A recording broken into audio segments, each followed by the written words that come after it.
Austin Robbins stood about 6'8" and weighed 190 pounds, so he looked like an easy bucket to a lot of opposing bigs. But then they would understand why they called him Red, not just because of his hair color, but his fiery temper on the court. Even though he was the smaller man in most of his matchups, he wasn't necessarily a pushover on defense, as he might throw an elbow or two to stop his man from scoring.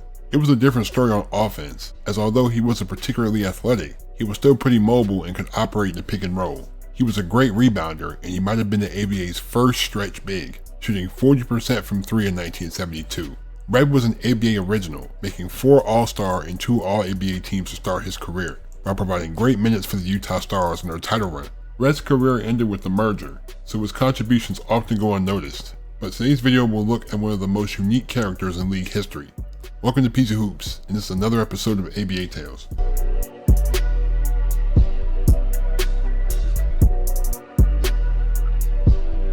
Austin was born on September 30th, 1944 in Leesburg, Florida. He played varsity all 4 years at Groveland High School, as he was the state's best rebounder from the 10th to the 12th grade. He averaged 27 points for his high school career, making the All-State team twice. He played 2 years at Chipola Junior College, then went on to the University of Tennessee. The Vols had 2 other future pros in Ron Whitby and Howard Bain, but Austin started right away. They had the second best defense in the nation, going on a 5-game and a 10-game winning streak. Tennessee finished 20-5, but they were second to Vanderbilt in the SEC, so there was no tournament for them. Austin averaged 10 points and 9 rebounds as a junior. The Vols added Tom Boerwinkle and Bob Hogsett in 1965, while Austin got a bigger role. However, he started 4-6 on the year, then went on a 9-game win streak to somewhat save their season. An 18-8 finish meant no tournament for them again, but Austin improved a lot, making the All-SEC first team, averaging 17 points and 13 rebounds. Austin was a 6th-round pick in 1966 by the Sixers, but he knew that he probably wouldn't have a chance in a front line that featured Wilt, Luke Jackson, and Billy Cunningham,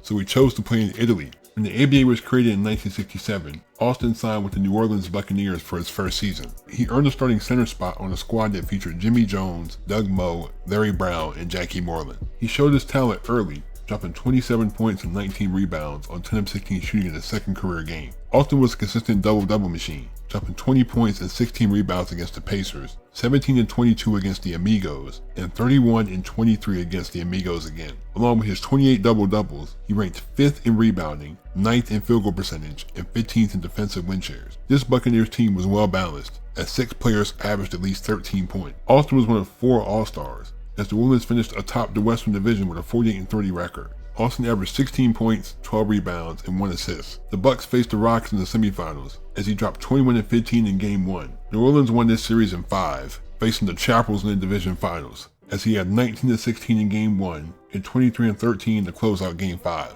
The Bucks made the first ABA Finals, facing Connie Hawkins and the Pittsburgh Pipers, and Austin went off, averaging 30 points and 23 rebounds in the first 3 games. For some reason, he wasn't as aggressive for the rest of the series, as the Pipers were able to win Game 7. Larry Brown and Doug Moe were no longer on the team in 1968, but they were replaced with Steve Jones and Ron Franz. Austin continued to improve as a sophomore, dropping 24 points, 17 rebounds, and 4 assists against Oakland, 25 points and 23 rebounds against the Stars, and 34 points and 19 rebounds versus the Stars again. He had 53 double-doubles while finishing 2nd in rebounding and 3rd in defensive win shares. Jimmy, their starting point guard, actually led the league in field goal percentage, as he helped the Bucks finish 3rd in points scored and allowed, finishing 46 and 32. Austin made the All-NBA second team, averaging 16 points, 14 rebounds, and 2 assists, as they faced Dallas in the semifinals. He had 6 double-doubles in a close 7-game series win. The Rick Barry-less Oaks looked like an easy matchup, as Austin had 20 points and 27 rebounds in Game 3, followed by 22 points and 8 rebounds on 10 of 13 shooting in Game 4, but the Bucks would get swept. Gerald Govin's defense and rebounding couldn't be kept on the bench anymore, so Austin slid down to the power forward in 1969, and this was a welcome change. He was playing at a career level to start, averaging 18 points and 17 rebounds in the first 20 games. On March 8th against Denver, he grabbed a career-high 29 rebounds. He had a double-double in all but 3 of the games he played, finishing 3rd in rebounding and defensive win shares. Although the Bucks had 4 All-Stars again, their 42-42 finish left him out of the playoffs. In Austin's career season, he averaged 16 points, 16 rebounds, and 2 assists. Austin would be on the move, being traded to the Stars for Craig Raymond and Bob Warren. he was an upgrade at the 4 over Wayne Hightower, so he started next to Zelmo Beatty. He didn't have the pressure on him to score as much, but he still provided solid rebounding and defense. He had 32 and 16 against the Nuggets, 22 and 17 against the Cougars, and 26 and 19 against the Floridians. In addition to his work on the glass, he was passing as well, dishing at least 5 assists in 3 games. He was 8th in rebounds, and one of 6 teammates in the top 20 for defensive win shares. Austin was very underrated as a shooter, so he was stepping out to the 3-point line this year, draining 11 of his 44 attempts. Utah looked like a really tough team to beat, finishing 57 and 27.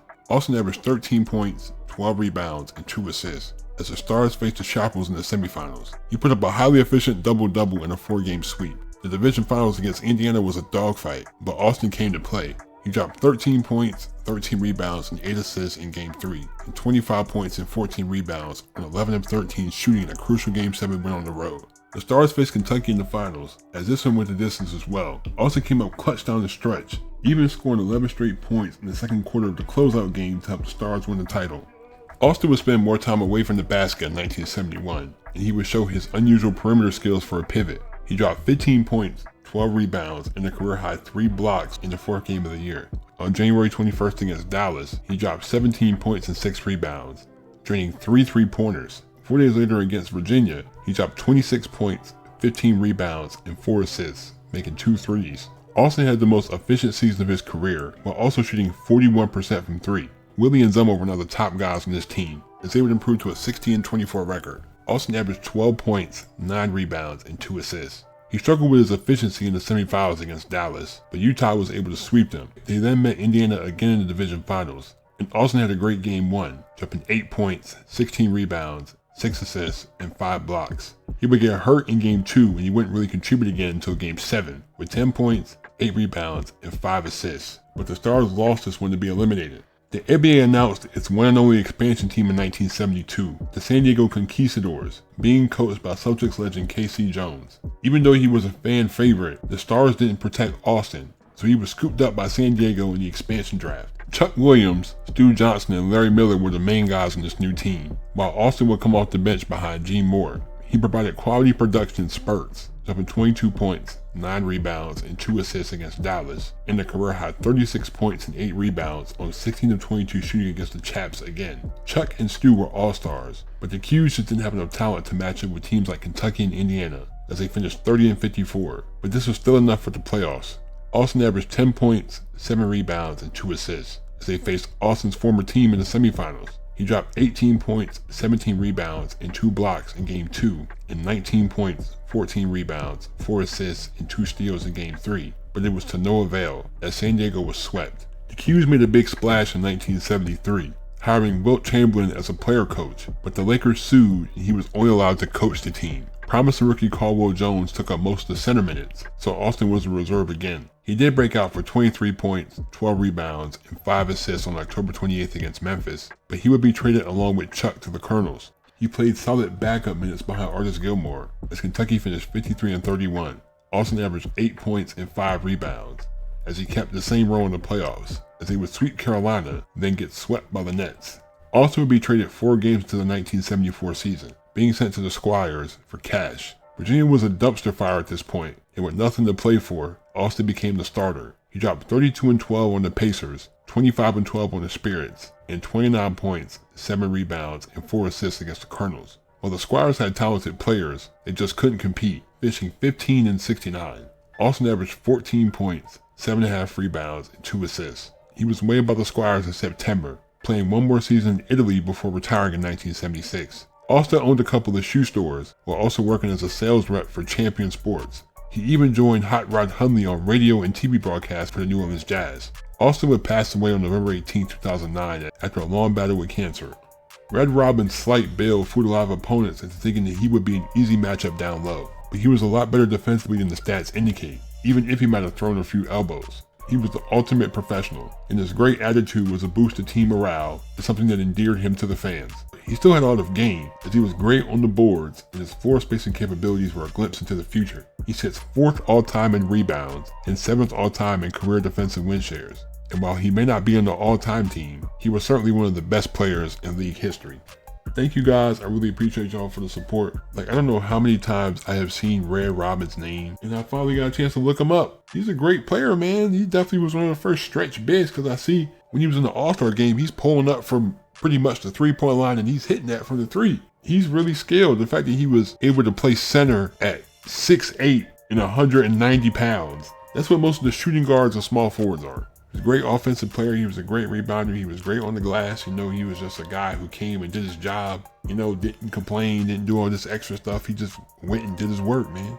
How can you not appreciate guys like that? It just seems like he doesn't get a lot of respect. I don't know why. Like, he was a great player. I'm not saying he was better than like Mel Daniels or Artis Gilmore or George McGinnis. He wasn't better than those guys, but I think he still deserves to be somewhere up in that conversation.